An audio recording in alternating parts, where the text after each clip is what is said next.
Bismillah ar-Rahman ar-Rahim, Allahumma salli wa sallim wa barik ala Muhammadin wa alihi tahirin. Frères et sœurs, chers téléspectateurs, assalamu alaikum et bienvenue dans un nouveau numéro de votre programme spécial pour les jours de deuil de Fatima Zahra alayha salam, ou bien ce qu'on appelle Al-Ayyam Al-Fatimiyah. Nous sommes dans la deuxième Ayyam Al-Fatimiyah et nous avons à nouveau l'honneur d'accueillir notre cher cheikh, notre cher invité, Cheikh Ismail Belem, qui est un étudiant et chercheur en sciences islamiques. Salam alaikum, cher cheikh, et vous êtes bienvenue à nouveau sur notre plateau. Wa alaykum salam wa rahmatullah, et tout le plaisir est pour nous.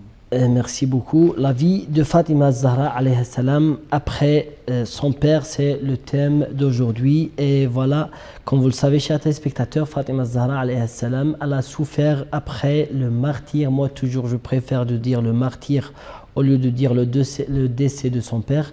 Elle a souffert beaucoup, spécialement par les compagnons, malheureusement, les gens les plus proches de son père, qui l'ont opprimé. Il voulait brûler sa maison, et c'est à cette occasion-là que nous sommes en train de commémorer les jours de deuil de Fatima Zahra alayha salam, pour vous rappeler, chers téléspectateurs, de la tristesse de Fatima Zahra alayha salam. Et moi je tourne vers vous, cher Cheikh Ismail Belem, pour vous dire quel était l'état de Fatima Zahra alayha salam après le martyre de son père Muhammad sallallahu alayhi wa alayhi. A'udhu billahi samil alim min ash-shaytanir rajim. Bismillahir rahmanir rahim. Wa bihi nasta'in. Sallallahu ala sayyidina Muhammadin wa ala alihi at-tayyibin at-tahirin. Au nom d'Allah, le tout miséricordieux, le très miséricordieux, paix et bénédiction sur le noble de ses prophète, le saint prophète Muhammad sallallahu alayhi wa sallam, sur sa sainte famille, ses vertueux compagnons, ici c'est où celles qui vont savoir ce qu'au jour de la résurrection. Assalamu ala Fatimata Zahra alayhi salam, yawma wulidat, wa yawma ustushhidat, wa yawma tubahasu hayya. Paix sur Fatima Zahra alayhi salam, le jour de sa naissance, le jour également de son martyre, et le jour dont elle serait, n'est-ce pas, ressuscitée. Alors, le sujet de notre entretien aujourd'hui, comme vous avez précité, qui est en fait la vie de Fatima Zahra alayhi salam après son père.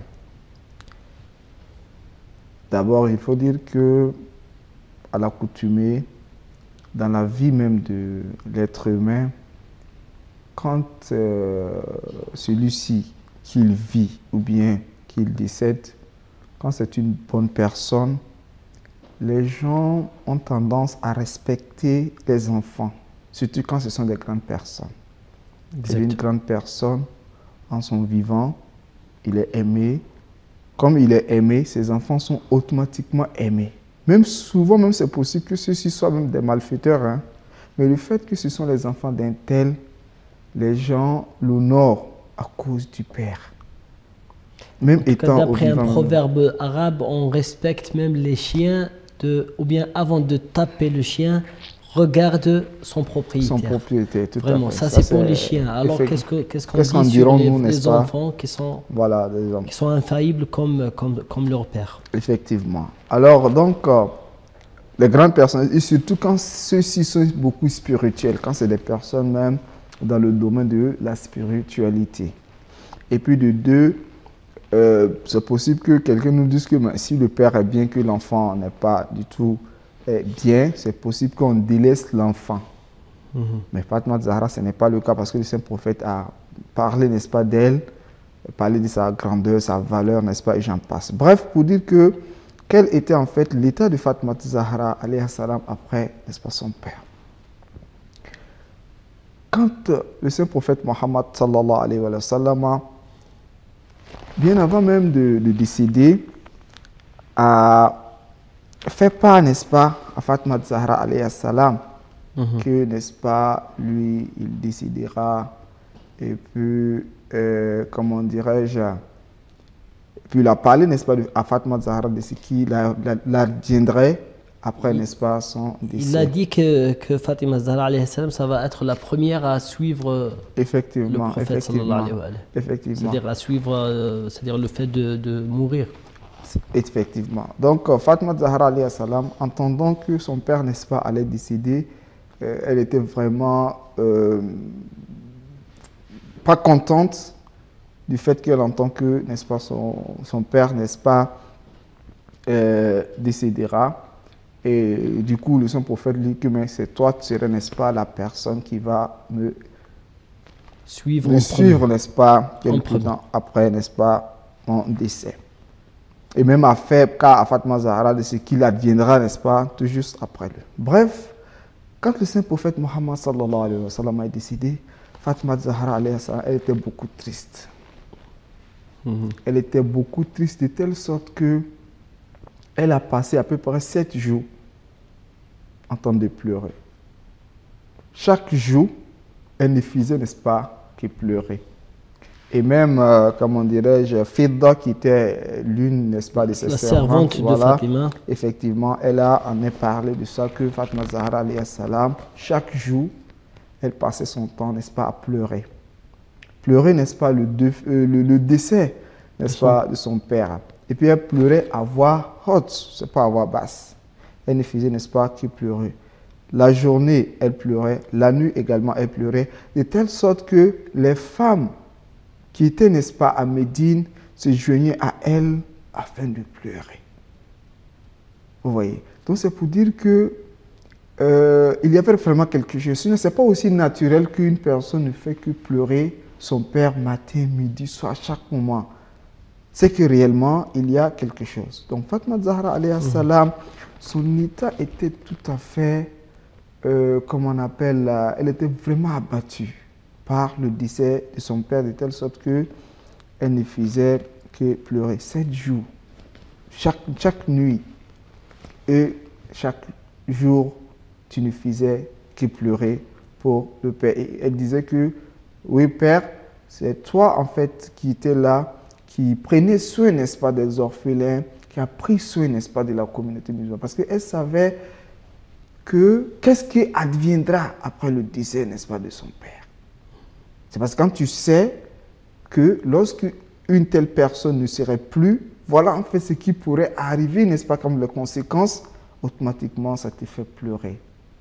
Oui, des personnes ignorantes pourront dire que ce n'est pas parce qu'elle a perdu la chair de son père. Ce n'est pas à cause seulement de la chair, mais elle sait ce qui adviendra, parce que le saint prophète, dans des propos, a eu, n'est-ce pas, à l'enseigner. Et puis Fatima Zahra, c'est une savante. Donc, voyons, n'est-ce pas, le déroulement, n'est-ce pas, des choses à l'époque, elle savait automatiquement quelle chose pourrait, n'est-ce pas, advenir à la Oumma après le décès de ce prophète Mohammed sallallahu alayhi wa sallam. Donc, de manière générale, voilà en fait ce que nous pouvons donner l'état de Fatima Zahra alayhi salam après son père.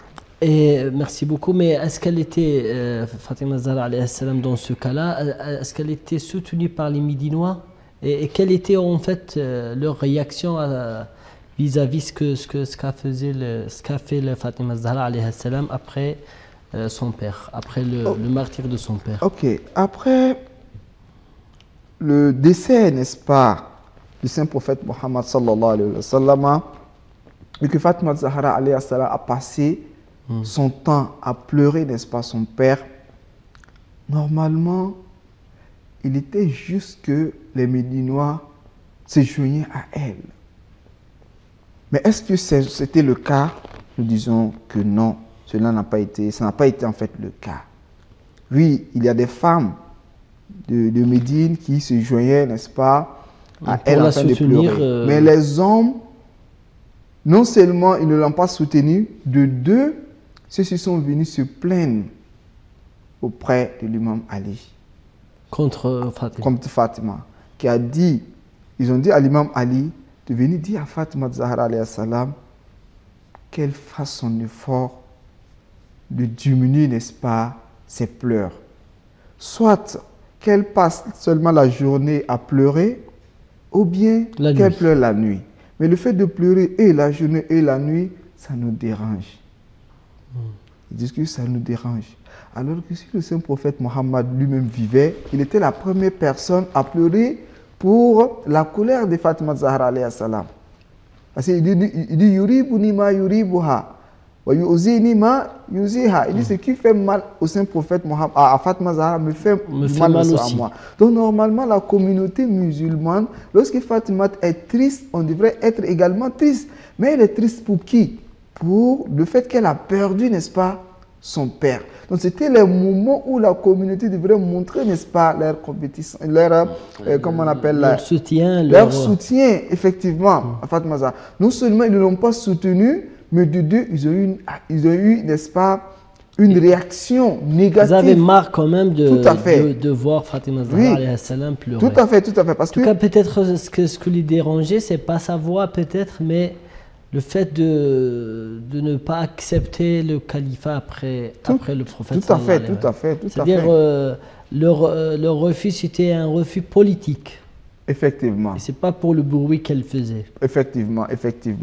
Et parce que, vous savez, le fait que Fatima Zahra alayhi salam pleure, des personnes conscientes, quand tu es conscient, et que tu vois la fille du saint prophète Mohammed, après le saint prophète est en train de pleurer, ça va toucher, n'est-ce pas, ta conscience. Alors tu vas essayer de savoir réellement et lui venir, n'est-ce pas, en aide. Alors en venant en aide à Fatima Zahra, il y a les stratégies ou les stratagèmes qui étaient, comment on appelle, tracés par les opposants. Automatiquement, ils n'auront plus, n'est-ce pas, cette possibilité. Donc d'autres aussi, c'est pas parce qu'ils avaient marre, mais ils avaient peur, n'est-ce pas, de leur, comment on appelle, de leur place, ou bien ils ne pouvaient pas venir soutenir par peur. C'est comme l'imam Ali alayhi salam l'a dit, ou bien on le dit même de l'imam Ali alayhi salam, que l'imam Ali, il y a des personnes qui, de par peur, n'ont pas reconnu, n'est-ce pas, ton droit à la khilafa, par peur. D'autres, c'est par, c'est par haine, par la haine, qui n'ont pas accepté ta khilafa, mais d'autres, ce n'est pas par la haine, mais c'est par peur. Par la peur, le fait qu'ils ont peur de ne pas être, comment on appelle, chassés de leurs privilèges, de les places qu'ils ont socialement, ou bien, n'est-ce pas, par la haine qu'ils ont de Abu Talib dans le temps, ou de l'imam Ali alayhi salam. Merci beaucoup. On s'arrête là pour notre première pause. Inch'Allah, juste après, ce que vous voulez dire, nous allons vous permettre de le dire. Merci beaucoup, chers téléspectateurs. Prenons une petite pause juste après. Nous continuons notre débat. Restez avec nous.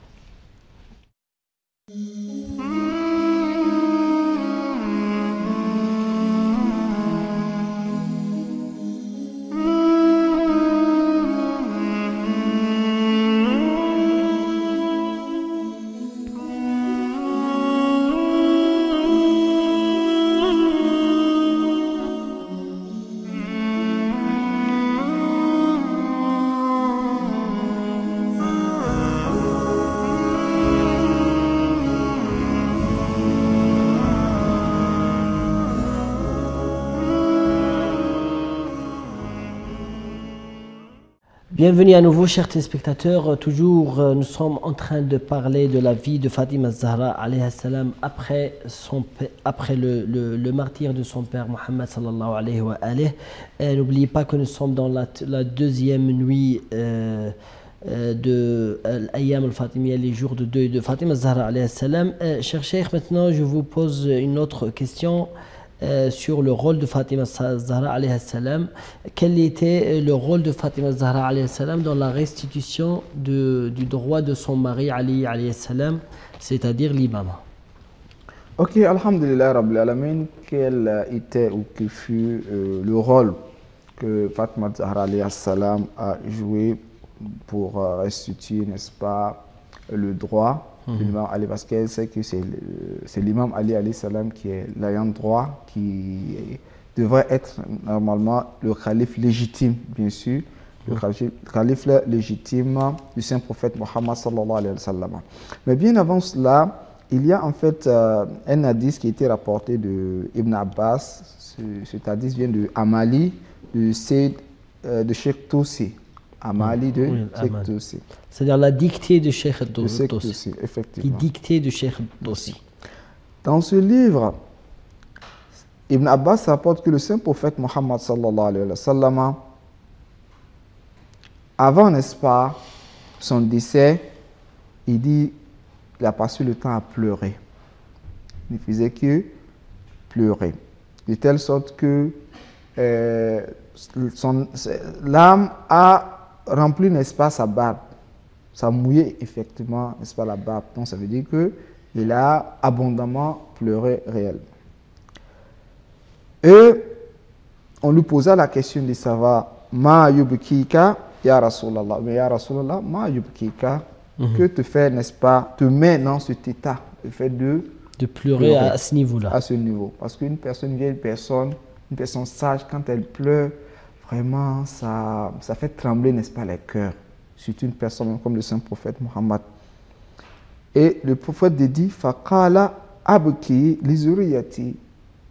Je pleure pour ma descendance. Voilà, pour ma progéniture, pour, n'est-ce pas, ma descendance. Et de ce qui, n'est-ce pas, les malfaiteurs de ma communauté feront d'eux. Et il dit Ka'anni bi Fatimata binti wa qad zulimat ba'di tunadi ya abata fala yu'inuha ahadun min ummati. Il dit c'est comme si j'étais, c'est-à-dire après lui, comme si je suis en train de voir Fatima alayhi salam en train de crier, demandant, n'est-ce pas, de l'aide, et que personne, n'est-ce pas, ne lui vient en aide. Donc ça veut dire que l'état de Fatima Zahra alayhi salam après le saint prophète arriverait à un certain niveau où elle demandera, n'est-ce pas, de l'aide, et que personne, n'est-ce pas, ne viendra, n'est-ce pas, l'aider. Donc ça veut dire qu'elle a vraiment souffert après son père Muhammad sallallahu alayhi wa alihi wa sallam. Maintenant, quel fut le rôle que Fatima Zahra alayhi salam a joué pour restituer la khilafa? Vous savez, Fatima Zahra alayhi salam, elle, on peut dire qu'elle a deux identités dans, n'est-ce pas, l'affaire. Première identité est que la personne dont son droit a été usurpé, c'est d'abord son mari. Ça, c'est son mari, et puis son cousin, en fait. Et il y a le deuxième aspect qui est quoi? Son imam. Exactement. Donc, elle peut s'élever pour demander, n'est-ce pas, le droit pour son mari, c'est tout à fait normal, pour, comme on appelle son mari, ou bien comme on appelle son cousin, et tout ça, ça rentre dans le cadre, n'est-ce pas, de la lignée, parce que c'est un parent, comme c'est une personne de ma famille, parce que ce soit son cousin et son mari, il y a des liens parentaux, donc c'est normal. Et de l'autre côté, l'imam Ali alayhi salam est en fait son imam. L'imam de son temps. L'imam de son temps. Alors l'imam de son époque, tu es obligé, n'est-ce pas, de te lever et réclamer les droits de l'imam, n'est-ce pas, de ton époque. Alors, qu'est-ce que Fatima Zahra alayhi salam a fait? Elle est sortie, entrée chez les gens, les Ansar, un à un. Parce qu'elle est sortie avec Fidda, qui est en fait Hassan et Hussein et Fidda. Ils se sont promenés, n'est-ce pas, de maison à maison. Se rejoignent, n'est-ce pas, chez les Muhajirin et chez les Ansar, parce que c'était à Médine. Donc, parce que les gens de Médine sont, n'est-ce pas, les Ansar. Les gens de la Mecque sont les Muhajirin, ceux qui ont quitté, les immigrés. Alors, elle s'est adressée, n'est-ce pas, aux Ansar. Et allez les voir. Et puis, il les a dit, est-ce que les propos... Elle a essayé de retracer, n'est-ce pas, les preuves qui montrent l'authenticité, n'est-ce pas, de l'imam Ali, de l'imam Ali, alayhi salam. Et après, elle est sortie elle-même avec l'imam Ali également, de porte en porte, sur l'air chamel, de porte en porte, pour essayer de réclamer. Au finish, qu'est-ce que les Ansar ont dit? On dit, mais tout ce que vous dites, c'est vrai. Et Fatima Zahra de poser la question de savoir, mais si c'est vrai, pourquoi est-ce que vous ne donnez pas, vous ne restituez pas, n'est-ce pas, le droit aux ayants droit? C'est-à-dire vous ne le dites pas devant le premier et le deuxième. Et le deuxième. Alors, qui ont pris le pouvoir. Ceux-ci disent que malheureusement, vous n'avez pas vite réclamé. Vous n'avez pas vite réclamé.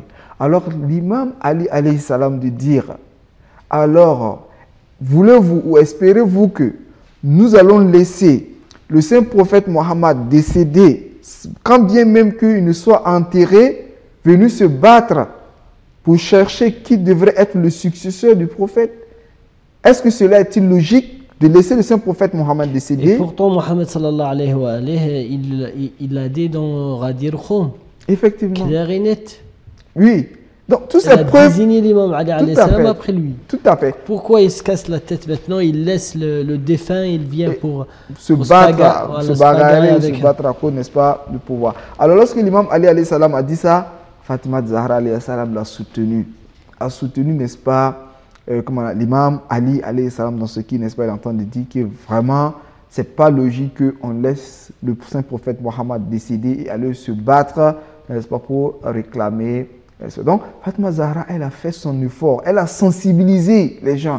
Et même, elle est allée même dans la mosquée, elle fait même des sermons pour montrer, n'est-ce pas, l'authenticité de la khilafa, de son imam ou, n'est-ce pas, de son père, de son mari.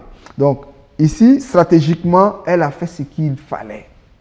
Sinon, elle pouvait peut-être chercher un groupe de personnes et ils allaient prendre les armes. Où cela pourrait amener la communauté. Ça n'a pas d'utilité. Elle, c'est pas ce qu'elle a fait. Elle a utilisé une méthode de sensibilisation. Essayer de sensibiliser. Voilà, elle a sensibilisé, essayé de donner, n'est-ce pas, des preuves. Mais malgré cela, personne parmi ces personnes-là lui sont venus en aide. Cela n'est pas nouveau pour nous parce que le saint prophète l'avait prédit que c'est comme si je voyais Fatima Zahra alayhi salam qui serait oppressée et elle va s'écrier en demandant, n'est-ce pas, de l'aide et personne, n'est-ce pas, lui viendra en aide.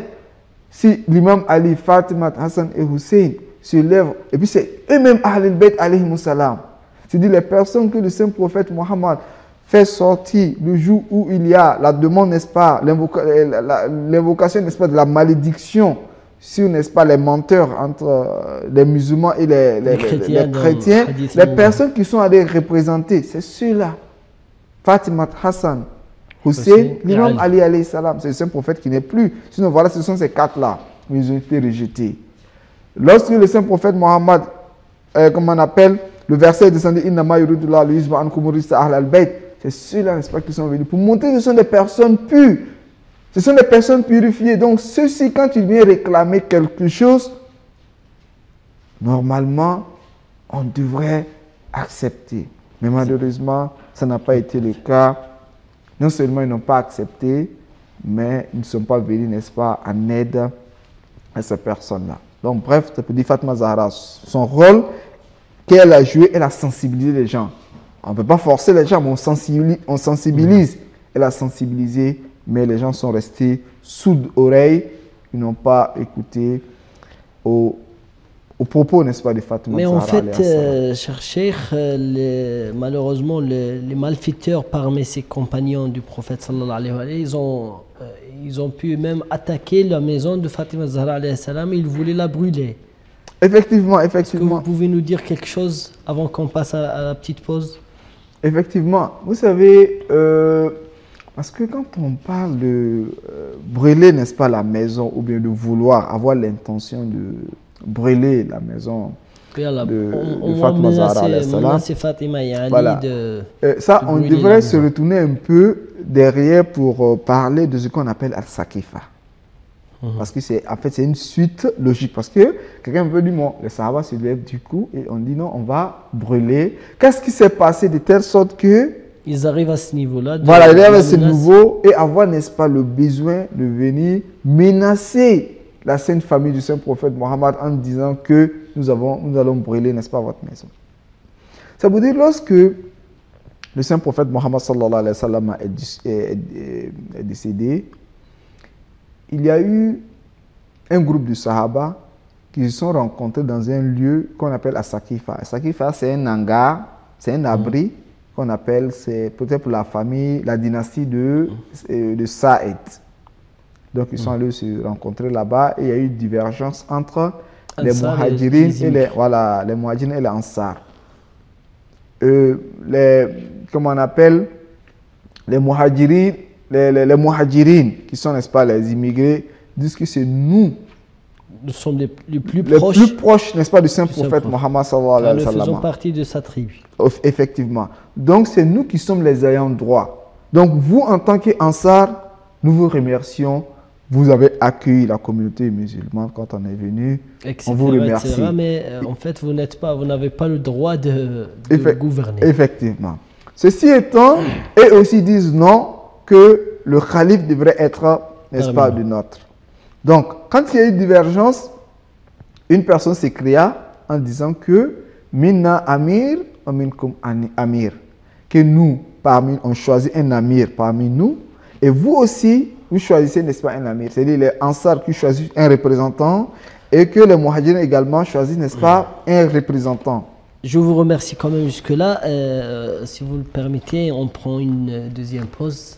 Et après, Inch'Allah, nous allons voir le détail de Minna Amir et de vous aussi, Animir. Merci beaucoup, chers téléspectateurs. Prenons une deuxième petite pause. Juste après, nous allons, Inch'Allah, continuer la discussion avec notre cher invité.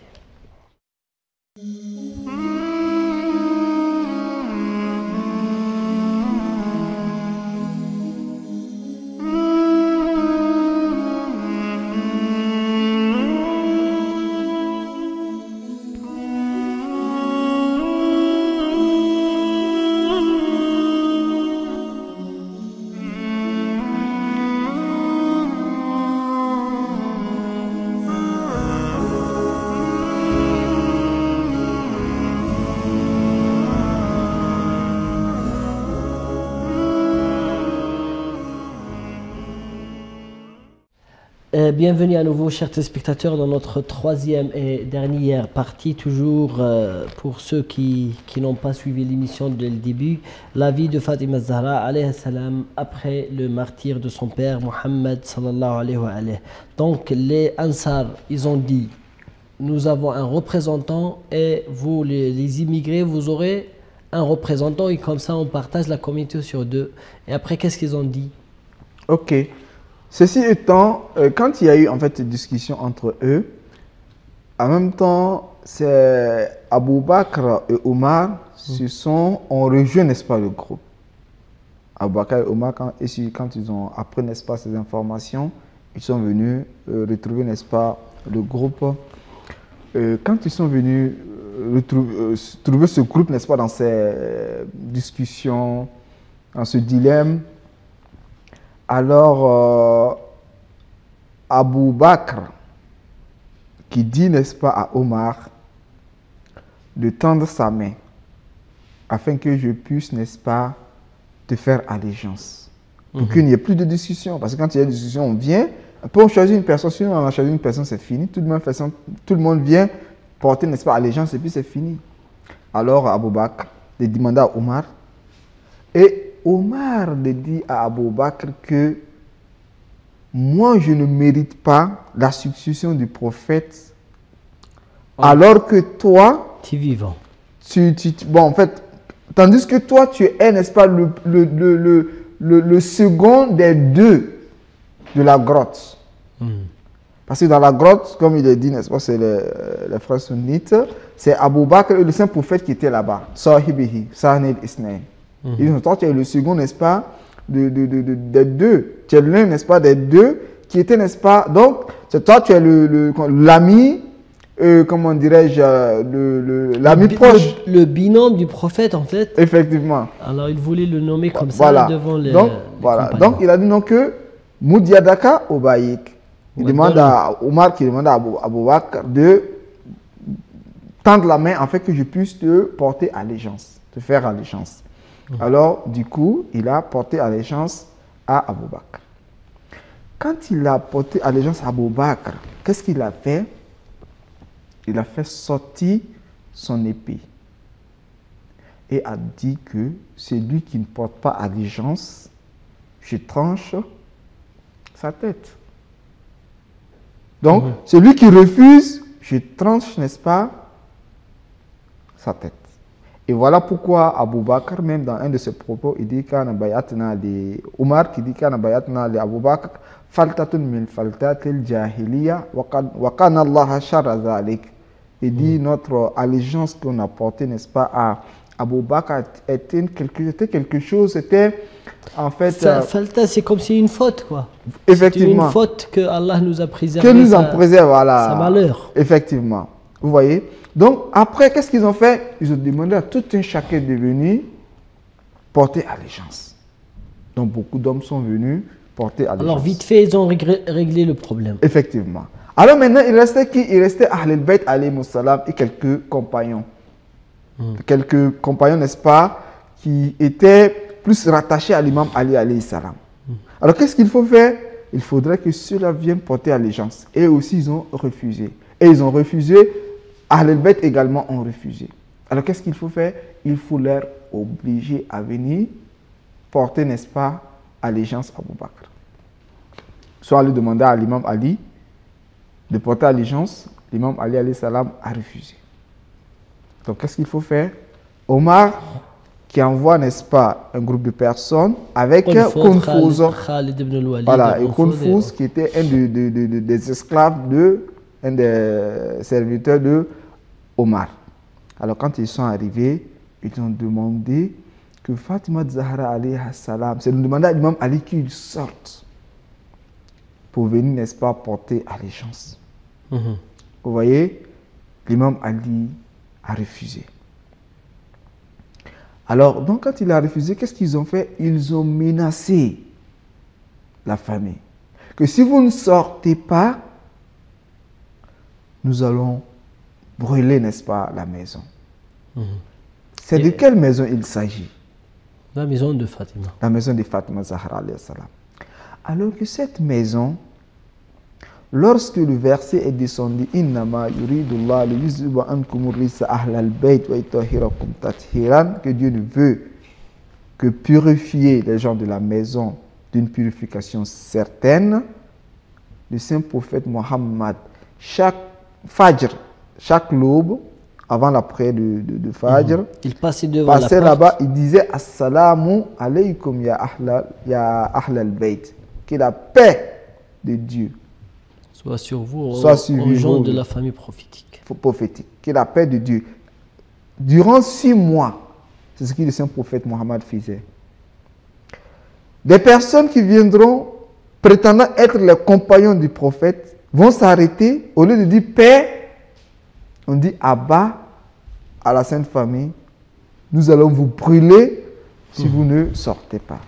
Donc, on ne voit pas qu'il y a une certaine opposition, vu, n'est-ce pas, cette division, que la paix de Dieu soit sur vous, parce que le lieu où le saint prophète va dire que la paix de Dieu soit sur nous, en tant que les compagnons, qu'est-ce qu'on devrait faire? On devrait dire la paix. Et la paix, ce n'est pas seulement verbal. Mais on vient s'arrêter devant la maison où le saint prophète, à chaque moment, venait faire des bénédictions pendant pour la 6 paix. mois. Et pendant 6 mois. Et pendant 6 mois, nous, on va s'arrêter pour dire que nous allons, comment on appelle, brûler. Si vous ne sortez pas, on vous Nous allons brûler. Point d'interrogation. Est-ce que Fatima Zahra était à l'intérieur? Peut-être oui, peut-être non. Peut-être elle était à l'intérieur. Parce qu'on dit bon, la personne dit on vient brûler, peut-être on sait que peut-être Fatima n'était pas là. L'imam Ali, on peut dire qu'on est opposé à l'imam Ali parce qu'il a refusé de porter allégeance. Ça, c'est autre chose. Et Fatima Zahra, alayhi salam, qui est la fille du saint prophète Mohammed sallallahu alayhi wa sallam, est-ce qu'elle était à l'intérieur ou pas? C'est une question. Ils ont dit ça, mais ils ont dit... Effectivement. Alors, une personne nous dit Inna fiha Fatima. Inna fil bayt la Fatima. La Fatima. Ou bien Inna fiha Fatima. On dit, mais la maison que vous voulez brûler, Fatima Zahra s'y trouve, elle est à l'intérieur. Alors, quelqu'un dit, Omar, mais bien sûr, il dit wa in.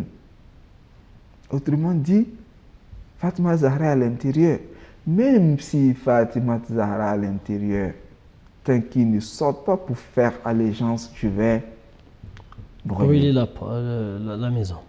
Alors, est-ce que ceux-ci, réellement, sont conscients des propos du saint prophète Mohammed concernant Fatima Zahra ou pas?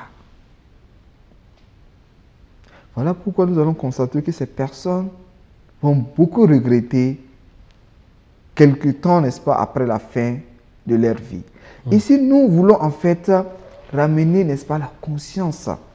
C'est-à-dire essayer de le faire vivre, n'est-ce pas, la conscience, conscientiser, n'est-ce pas, la communauté musulmane, afin qu'on puisse se référer à nos différents livres, nos différentes œuvres islamiques, essayer de voir réellement l'histoire avec une clairvoyance.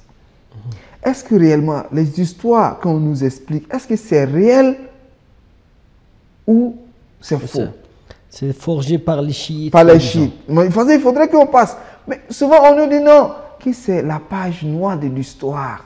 On ne devrait pas s'aventurer. Pourquoi on ne devrait pas s'aventurer? Qu'est-ce qui a rendu ça une page noire? De telle sorte que Adam, alayhi salam, dans le Saint-Coran, qu'est-ce qu'on nous dit? On dit, mais Adam, alayhi salam, a désobéi à Dieu. On dit qu'il a désobéi à Dieu, n'est-ce pas? C'est ce qu'on nous dit.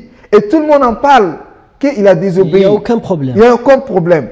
Pourtant, c'est un prophète. C'est un prophète. C'est le père des prophètes. Même. Effectivement, on ne dit pas que c'est l'histoire noire qu'on ferme, n'est-ce pas, la page. L'oncle du saint prophète Mohammed sallallahu alayhi wa sallam, Abu Lahab, il est maudit à chaque moment, même dans les prières, on dit Tabatiada, que les deux mains d'Abu Talib périssent. Et Abu Lahab périsse autant pour moi. On en parle. Il n'y a aucun problème. Il n'y a aucun problème. Et même plus, le saint prophète Mohammed sallallahu alayhi wa sallam, on dit Abassa.